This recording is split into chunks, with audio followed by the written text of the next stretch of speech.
Eder. McAllister. Una vicenda avvolta nel mistero e nell'apprensione sta attualmente coinvolgendo le comunità di Aviano e dintorni, dopo la scomparsa di un giovane militare statunitense di 21 anni. Il militare, facente parte di un'elite di paracadutisti, è svanito in circostanze misteriose dopo essersi allontanato a piedi dall'aeroporto di Aviano.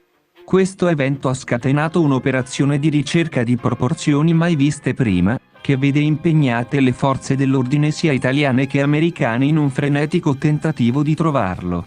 Il giovane era arrivato giovedì dalla base di Ramstein, in Germania, con lo scopo di prepararsi per un'esercitazione militare prevista ad Aviano.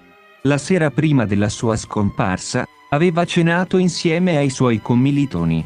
Tuttavia, nel mezzo della notte, ha lasciato l'aeroporto indossando solo una maglietta a maniche corte, una tuta militare e portando con sé il suo portafoglio, il cellulare e una Bibbia.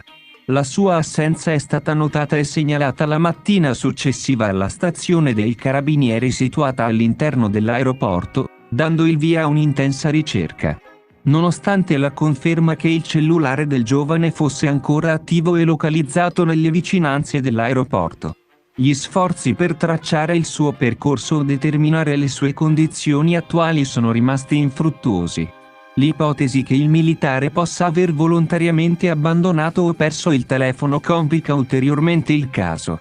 Le ricerche si sono estese a tutti i pronto soccorso e ospedali della zona, ma fino ad ora non hanno portato a risultati concreti.